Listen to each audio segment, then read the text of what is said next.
Hi, I'm Derrick Jensen. This is Resistance Radio on the Progressive Radio Network. My guest today is Darcia Narvaez. She's a professor in the Department of Psychology at the University of Notre Dame.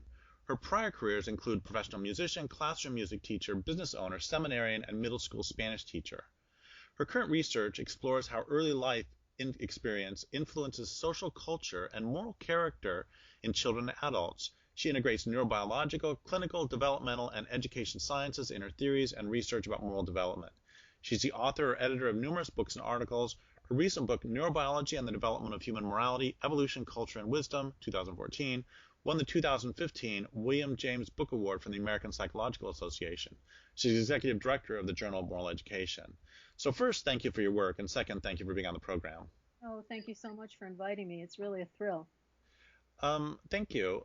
So the first question is that you have said that our morality is deficient and not grounded in reality, not grounded in living the earth. What do you mean by that? Well, there's many issues and layers of response here. For the first point I'd want to make is that we are raising children in a way that undermines their morality. And we've been doing that for quite some time, probably since agriculture started in the agricultural settled societies. We can see a different kind of moral development in small band hunter-gatherer communities, the immediate return foragers.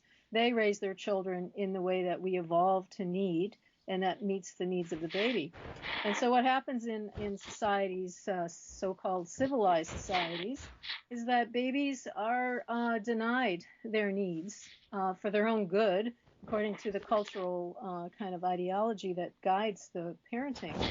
And what ends up happening then is you have people who have misdeveloped moralities. They're very self-protective because their stress response kicks in very easily. Their brain is not really fully developed because they were so stressed when they were young.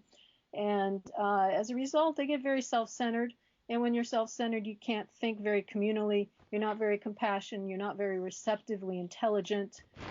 And so we have societies of people who have been traumatized by neglect or undercare in early life. Their brains don't work very well, and so they can only think about self-interest. Self-interest seems to be what's normal today in the people we see running our countries, and that is a very perverted kind of morality.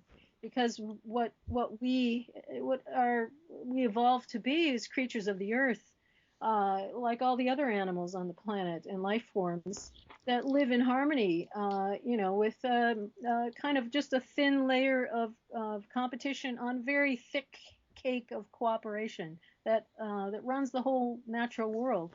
And so we have, by not giving babies what they need and then undermining child development in other ways too, we've shifted what human nature is now.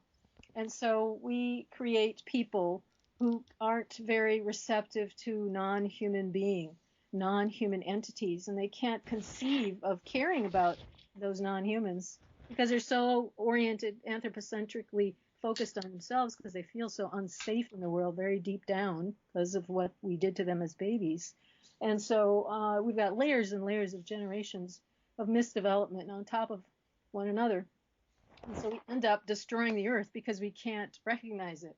Nobody recognized us as a baby, as our beautiful spirit that wanted to develop in love wasn't recognized. And so we can't then recognize it in others, and especially in non-humans. And so the Western culture in particular has undermined development and then gone into this direction of human superiority, that humans are separate from nature and better than nature, and look how cool we are, and we got all sorts of defenses of the modern society and culture in academics all over the place, as if we are the pinnacle of progress of the Earth's planetary system, and we're actually the strange cancer on the planet. So what I do in my work is try to identify where the points where we went wrong, and I use the small band hunter-gatherers then as a baseline. People are kind of messed up on what the baseline is to use for human nature, human personality, human morality.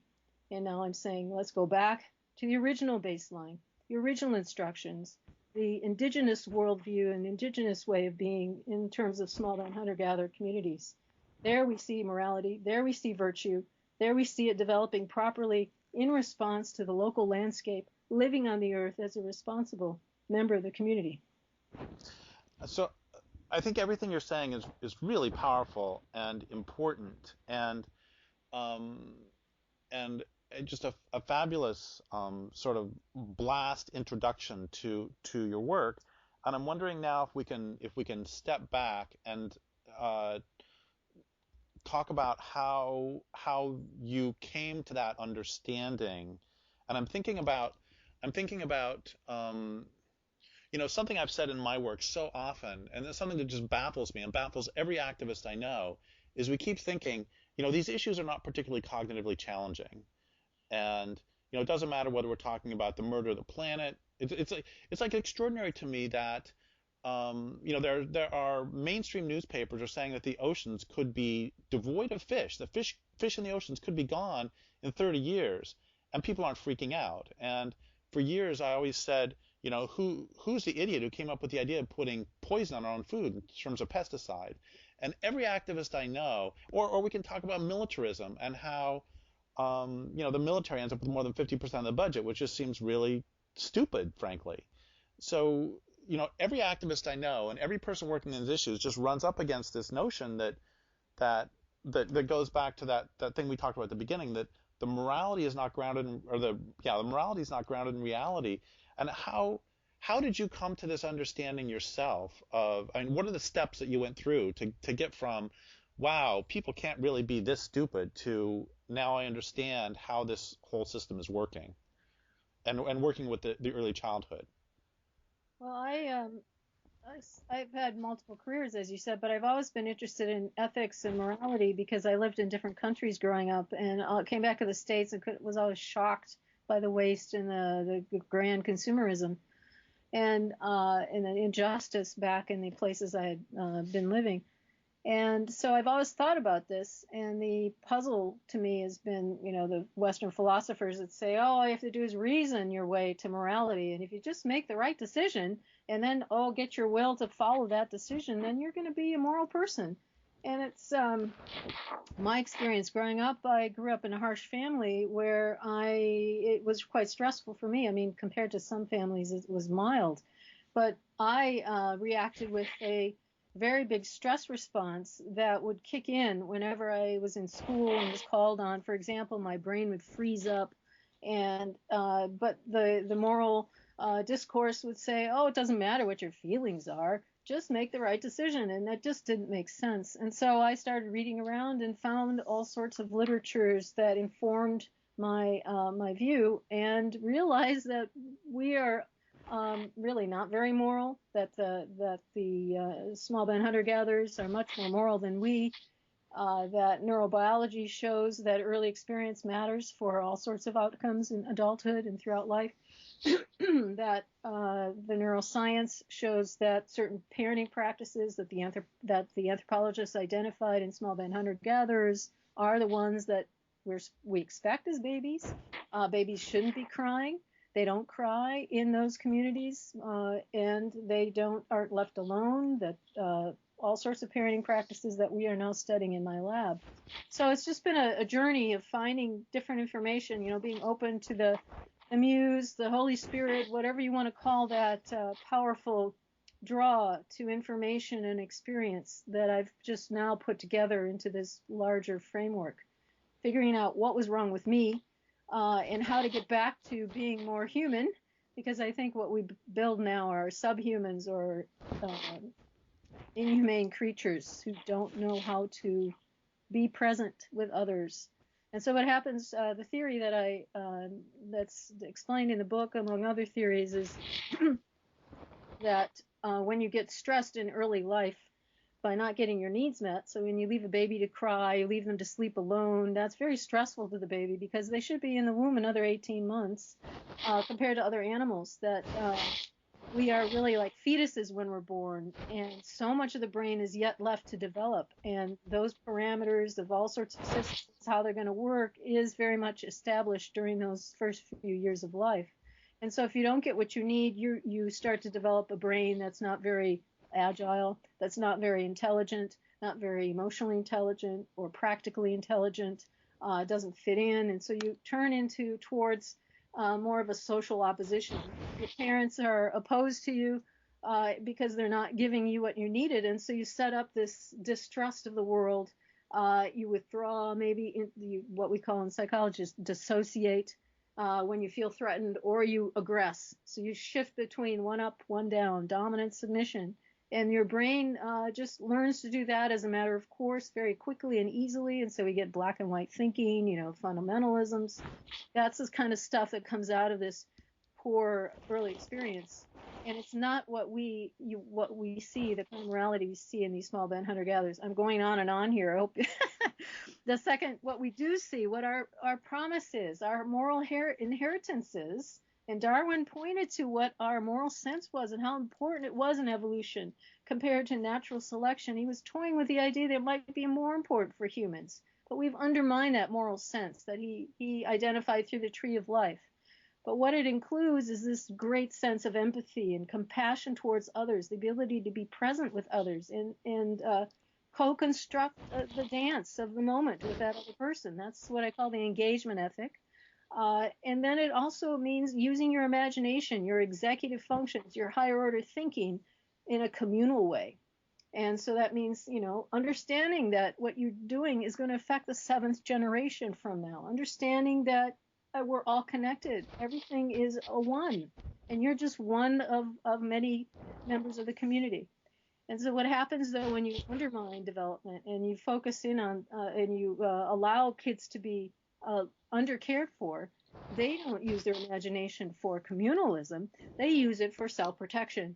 So they build their weapon systems. They try to control other people in all sorts of ways, a kind of empire orientation. I'm going to help you.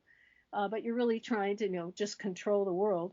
Or you detach, you go into the ivory tower. A lot of faculty members do this, right? They're not thinking about their relationships, what their impact is on all the relationships they have with every entity on the earth.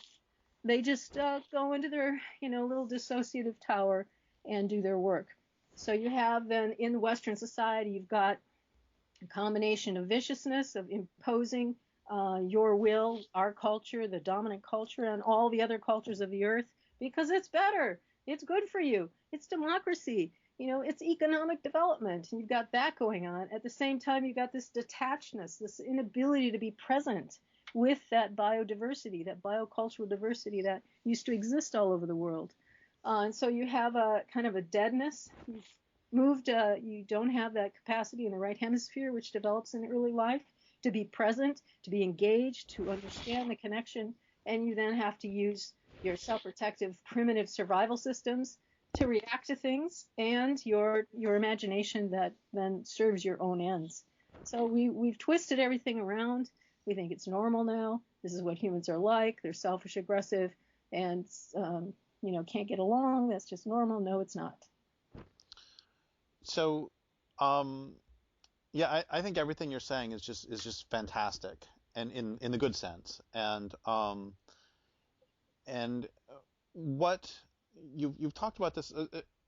I've written 20 some books about this culture's destructiveness, and honestly, it still doesn't make any sense to me. And it seems to me that one of the central arguments you're making is that one of the reasons that the culture is so messed up is because, like you said, we're not getting what we need as children. So can you be a bit more, you've talked about this some, but can you be a bit more, even more explicit about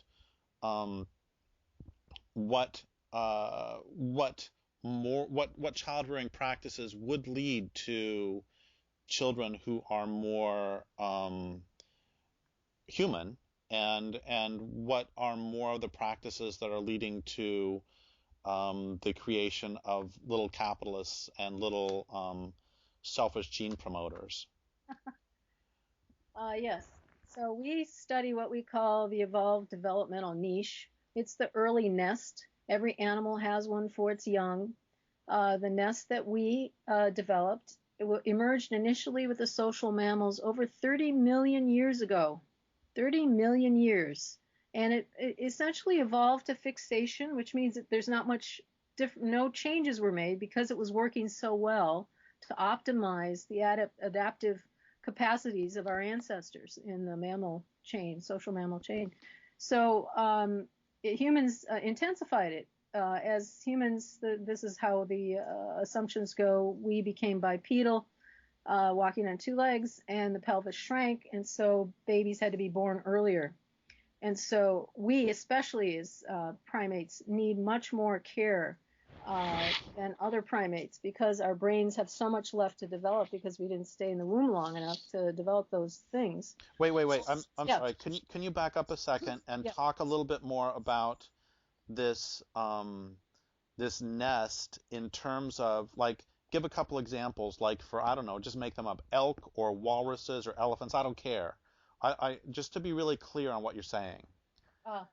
Well, can I go through the characteristics and then I can make comparisons? Oh, I'm sorry. Go ahead. Yes, please. So our nest then includes breastfeeding. Then we're mammals, right? That's what mammals do. That's where the name comes from, giving breast milk to their young. And our need, and we can compare them, how long, well, let me just say these characteristics are that I'm going to list and talk about are based on what the anthropologists have identified in small band hunter-gatherer communities all over the world. Wherever they are, these are the common practices, which means they're part of our human backdrop, our evolutionary history, because these cultures don't communicate necessarily. I mean, it's just the practices, and they've very similar to the social mammal practices over 30 million years old. So breast milk is one, and it's extensive breastfeeding for humans. On average, it's weaning at age 4. So that means at least 4 years of breastfeeding, because our immune systems are not finished till around age 5 or so, and breast milk has all the immunoglobulins you need to build the immune system and the brain and all sorts of, it's got thousands of ingredients in it. Now our milk is thin, and so you have to be fed frequently. It has high lactose in it, rather than predator milk is thick. So they have to go off and hunt for all day long, and they have to leave their young behind in the nest. Tigers or bears, not bears, but other predators are going to leave their young behind, and so they have to have milk that's going to last for a while. And so animals have different types of milk. Ours is thin, needs to be ingested all the time, frequently, because it's building the brain, building the immune system that's growing rapidly. So, thousands of synapses a second are being grown in the baby's brain. So another characteristics is touch, and touch is common to mammals. Need lots of positive touch from their parents or other caregivers. For humans, it's also other adult caregivers that carry around the baby. And we know from neurobiological studies of animals, we can do all sorts of studies on rats and mice who have similar brain structures in part to ours. And we know that touch, there's critical windows for touch. So if you're a rat and you have a high nurturing mother in the first 10 days of your life, which is like the first 6 months for a human baby, your mother will be licking you a lot. And for humans, it would be carrying you a lot and holding you. Then what happens is genes that control anxiety will get turned on properly, will express themselves properly. Whereas if you have a low nurturing mother, those genes never get turned on properly. And for the rest of your life, then, you are going to be anxious when new things happen. So we can see parallels with young humans as well. It's hard to do, we can't do experiments on humans, so we have to do them on animals and then draw the conclusions from there. So that's breast milk, breastfeeding, touch. Responsiveness is another one. This one's the most studied in psychology, where the mother or other caregivers respond to the needs of the baby before letting them get distressed. In traditional societies, this means paying attention to when the baby's making a face or starting to wiggle funny, and then you adjust. Whereas in the West, we think you have to wait till the baby cries, which is a little too late because they've already gotten distressed. And when you have a distressed baby, what it's doing is now undermining positive development and going towards trying to stay safe. And so it's feeding and fueling the older parts of the brain, the ones that you're born with, the survival systems and the stress response. Whereas what you're supposed to be growing in the early years is this positive social networks of learning how to share an emotional space with another, limbic resonance, intersubjectivity. These are all kind of the big words. It's that back and forth communication that you have. You feel like your forehead is glowing when you have that. It's like a mind melding. That's what the baby's supposed to be experiencing, and synchronizing with others, the social back and forth. That's the mutual responsiveness in that way, and in other ways that are more physical, are part of what grows the brain well. And we can see that then in kids that receive good care, even in the West. They have parents who are more mutually responsive. Okay, so we've got breastfeeding, touch, responsiveness. Then there's play. Mammals play. Whenever they feel well, young mammals are playing. You can tell it's a good way to check whether they feel afraid or are sick. And they're fine when they start to play. And play builds the capacities for controlling aggression, for social skills, for knowing how far to go with others, and builds the capacity not to need ADHD drugs. So that's another one. So and then we have multiple adult caregivers. I mentioned that. So in some of these societies, small band hunter-gatherers, it's not the mother who's taking care of the baby 50% of the time, it's other adults. And so that it's a community, village kind of child raising approach. And then finally, two more, I guess. One is soothing birth experiences. So that means, not separating the mother and baby at birth, not inducing any pain. We know these things traumatize the brain and push it into a direction of self-protection. And instead, in the States here, in Britain, where there's lots of trauma that's induced in hospital births now. It's just amazing. And the last one is positive social climate, so that the child is able to get a positive response from others and feel supported and like they belong. And in all these areas, virtually all of them, the USA has been going downhill. I mean, you could say, well, there's been ups and downs. That's true, depending on what you're looking at. But we have really cut back on most of the positive support systems for kids. So it sounds to me like part of what I don't mean to put words in your mouth, but it sounds to me like part of what you're suggesting is that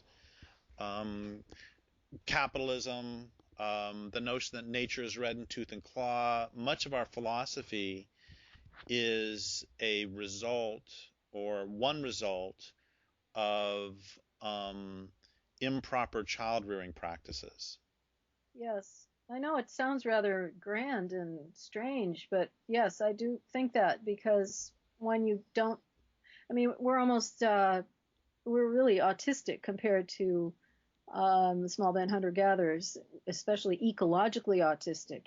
We just don't understand, can't conceive, can't communicate, can't receive the communications, and we're not very, skilled with each other even now. And so I think when you don't, it's like people who have right hemisphere brain damage. They'll say, "What's all this with the eyes?" They never look at eyes because they don't get anything from people's eyes, because they miss all the little subtle communications from eye contact. They're missing it. And I think it's sort of that way for us, where we're missing all this information because, and then when you don't understand it, you just make up a new, worldview to support what you think the world is about, which is very degraded. Well, one of the things that I love about, one of the many things I love about your work is that, I've thought for a long time that, Judith Herman's work and all of her work around complex post-traumatic stress disorder, and it's been very clear to me that we have an entire culture suffering from complex PTSD, yeah. And that much of this culture's philosophy, science, all of this are manifestations of this. But one of the things I love about your work is that it's, I think, more um, even more formative than what I was just suggesting, in that it doesn't take somebody being beaten to end up with this level of course, Judith Herman doesn't actually suggest it takes beatings to get complex PTSD. One can simply be held a prisoner.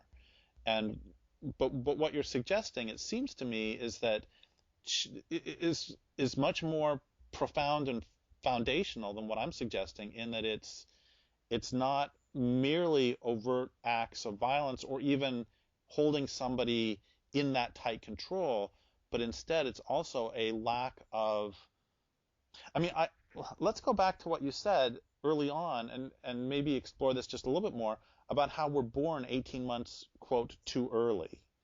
I mean, do you think you've covered that enough, or is there more you want to say about that?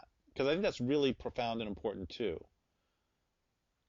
Yeah, I think what we need from parents then, and then they need the support of the community to do this. We know from the various studies that Sarah Hrdy has done that mothers don't pay attention to their children as well if the community is not supportive of them doing that. And we've undermined mothers' kind of receptivity to their children now by pushing them into the workplace and saying you're not really a person unless you work and be a mother. So yeah, the 18-month thing, that's rather shocking, I think. We certainly, and I think people also push back and say, what, you're going to do this to women and, barefoot and pregnant again? No, no, no, no, no, no, no. This is a community event. A child raising is for the community to do. And so we have to organize ourselves in a way that it can be done well. So the 18 months means that we have a lot of power over that child. Alice Miller, the psychotherapist, has written a number of books about early trauma and points out in one of them about, she studies Hitler's early childhood, but she points out how many child-rearing advice books from the last few centuries point to advise parents to really severely hurt their young children before age 3 because they won't remember it, and they won't remember that came from the parents. But then they can have full control over that child. So obedience, you punish them until their spirit is broken, essentially, and then you have full obedience for whatever you want, and they'll do whatever you say. And she puts this into the Nazi kind of way of child rearing. So I think what we need from parents, though, at these ages is a yielding to the needs of the baby, yielding to whatever it is that child indicates they want. And that means also that the medical professions who help with birthing have to be very cautious and careful and kind and compassionate, because everything they do is having an effect on that child's trajectory. And so in a way, we have to build love back into our system. I mean, I don't like systems either, but if we're going to have a system, it's got to be built around love and supporting that kind of neurobiology of love. Wait, so you're actually suggesting that we as a society and we in our communities love children? Yes, but you've got all these. I'm saying we have to do it better.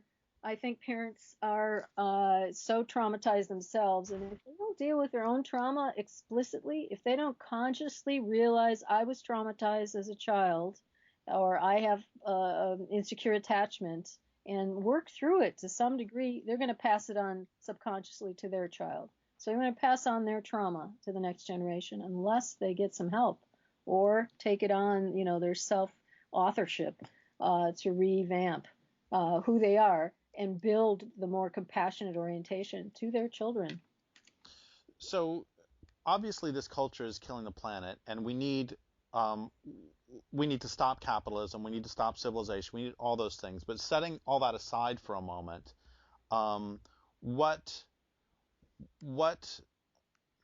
let's say there's somebody listening to this who is a single mother of of two older children and now a younger child, or one older child and now just had another baby, but she has to pay the rent. So what can she do to begin, what can she do to promote the sort of healthy child that you're talking about, given that she lives under this capitalist system? What can she do individually, and what can we do as a community to support that child? What can happen in the short term? Obviously, once again, if we don't stop capitalism and civilization, the planet's dead. But leaving that aside and talking about this child, what should be done? Well, I would, this is the conundrum. And if you just think about an individual, what we have to do, and I think what we are in a way maybe encouraged to do anyway, the individualism focus here, is to set up your own support system. And so that would mean hanging out with other mothers and exchanging babysitting or childcare or meal preparation, living with others who are going to help you with that. Now, I know it's hard with traumatized people who have families, extended families that are traumatizing. So you have to find a way, and I think maybe the church communities is a place to start. You have to pick the right church, of course. Some of them are also very traumatizing. And that would be a way to at least move into and pray, lots of praying, and for, whatever that is, of drawing the people to you that you need to support your child's development.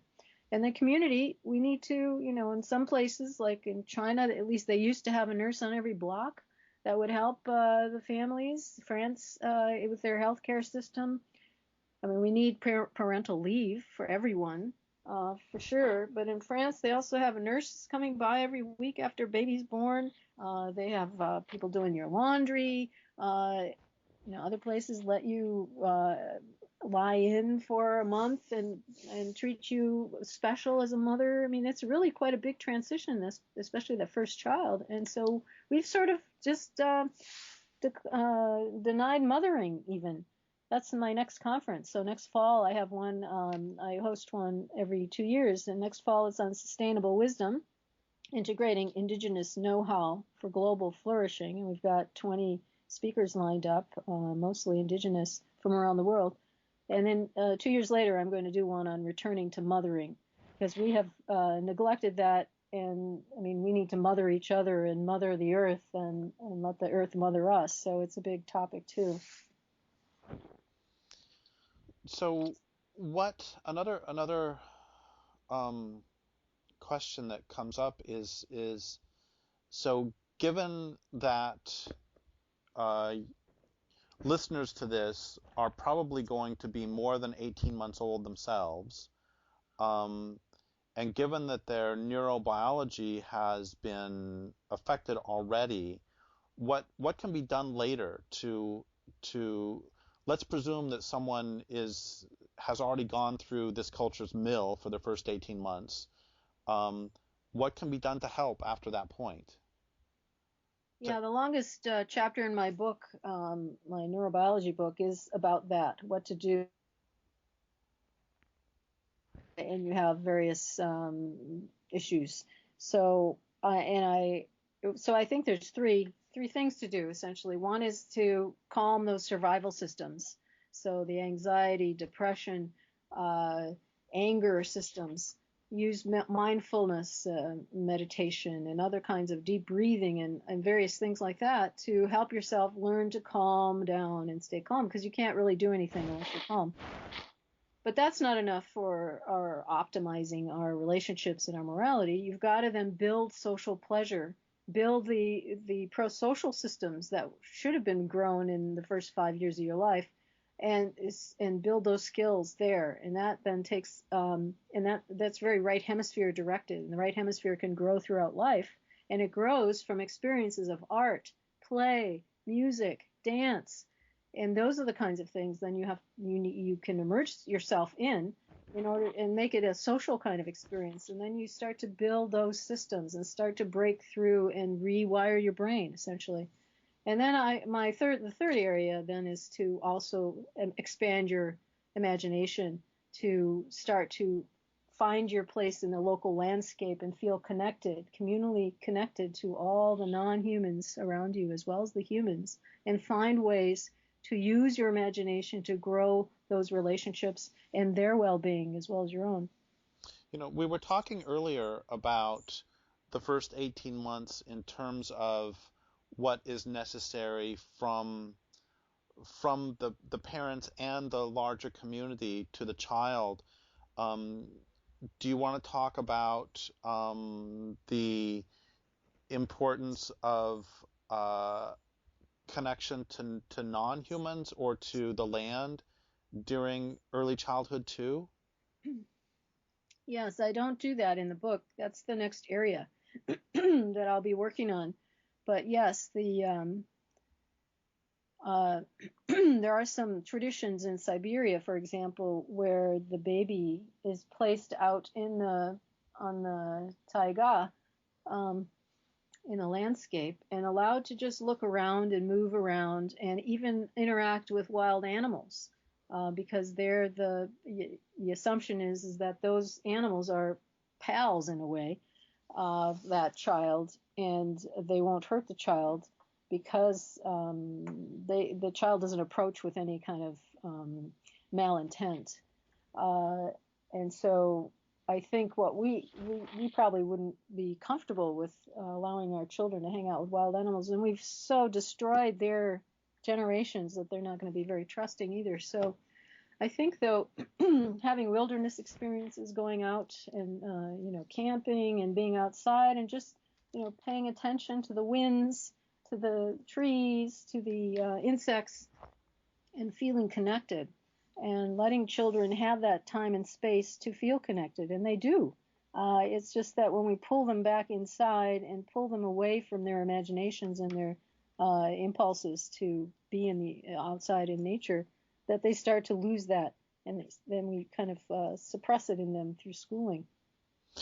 John Livingston wrote about how he thinks that we are, for the most part, horribly in situations of horrible sensory deprivation, because we evolved hearing birds and trees and everybody else, but at this point, for most of us, most of our sensory perceptions are either created or mediated by humans. So we're in a bit of an echo chamber, and he thinks that when you're in echo chambers, you begin to hallucinate, and he thinks most of our philosophies are the hallucinations of somebody in. That's how we can come to believe the stock market is more important than the real world, is because we attend to the stuff. We hear about only human stuff all the time. So I would also think that even currently, simply carrying one's child outside, and so the child gets to hear chickadees and gets to hear that instead of television or instead of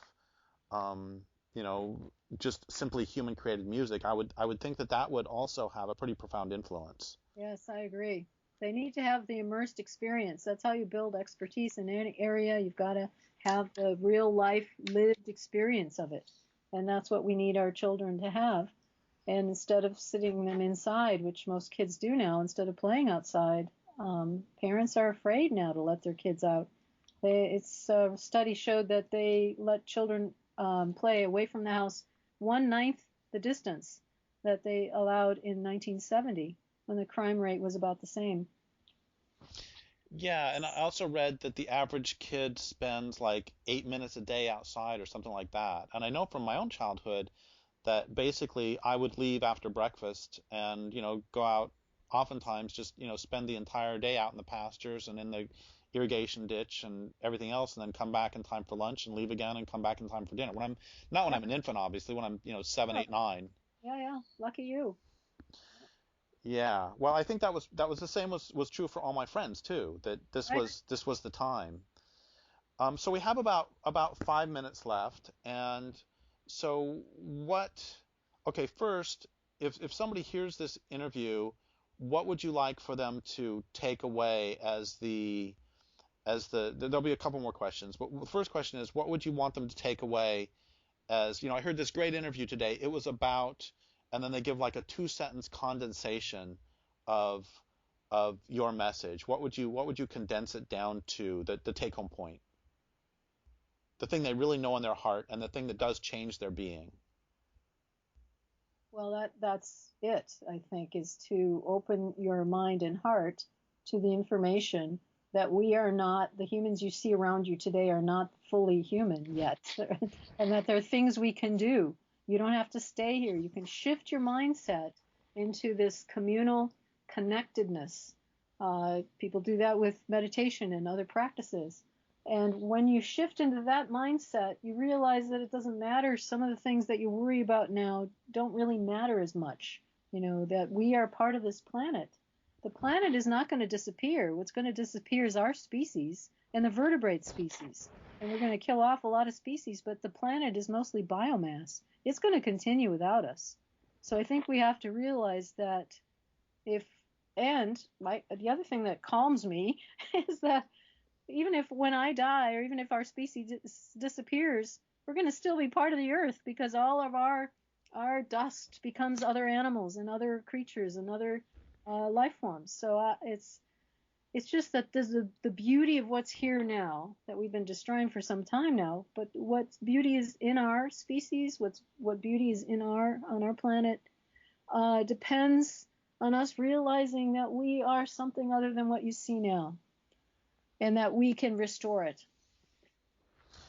So my next question is going, and thank you for that.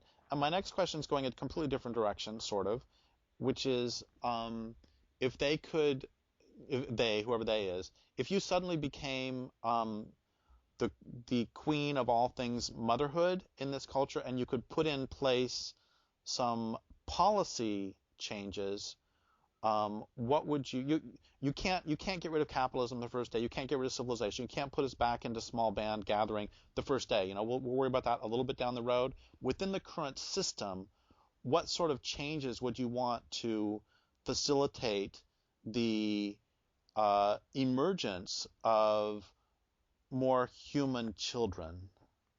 Like, you've talked about the importance of bonding, and the importance, you've talked about a couple of them, what's going on in France. If they made you in charge of this in the United States, what policy changes would you make tomorrow to bring about the sort of child rearing that you want? Well, I would want parental leave. First 1 year, and then I'd like to extend it to 3 years that the father and mother share. Then I would like to shift a society around family well-being. Whatever family it is, whatever construction, whatever combination of parents, children, extended family, that becomes the center. And we worry about household well-being instead of corporate well-being. We build things so that play is easily had by all, that they feel like they can be responsive to their children, to each other, that we are part of a community of support systems, rather than have all the money go up to the top. It's already set up so that every community is supportive of their families and their members. Because it seems to me that this insecurity that you've been talking about, that can happen from early on, ends up manifesting in every mode of this culture, where you end up with economic insecurity, you end up with personal insecurity, you end up with the notion that nature is red in tooth and claw, and that you have to have a war against nature. It seems to me it's one of the things I'm just loving about everything you say, is that it has these incredibly profound social implications. And I think the word profound is too weak. It has pervasive and overriding social implications, everything you're saying. Yeah. One other thing I would want to do is stop allowing people to own living things. Parents should not be the owners of their children. People who live on a piece of land should not be the owners of the trees and life forms on that land and do whatever they want with them. No, no, no. We cannot take other people's lives as if other people and non-human entities' lives as if they have no purpose, as if they have no life course of their own. We've gotten caught in this understanding of life as manifest. Whatever is not manifest, we ignore, right? That's the science mindset. that if you can't measure it, it doesn't exist. If you can't see it, it doesn't exist. If you aren't aware of it, it doesn't exist. And we've narrowed capacity, human capacity, so much, in such tiny form now. It's like, virtually all of reality we're missing. We assume that because we can only hear a certain bandwidth or see a certain bandwidth, that's what is real. But we have all these non-humans who have many more capacities than we do. We hardly understand it. But the indigenous worldview, the indigenous societies do have this understanding. We need to go back to how they live and integrate that with our technologies in some fashion, which is what I have to work on in the next year. So last question is there anything you've wanted to say that I haven't asked you the right question for? Is there anything else you want to say? Well, there's always hope. I think it's pretty bleak that we have brought ourselves to this cliff and we're falling over the cliff at the moment. But I always pray and hope and believe that we can step back, that even if a small portion of our species survives, that they can find their way back to being earth creatures, to being part of this beautiful place that is Earth and that is part of the universe. Well, thank you so much for everything you say, and thank you for your work. And I would like to thank listeners for listening. My guest today has been Darcia Narvaez. This is Derrick Jensen for Resistance Radio on the Progressive Radio Network.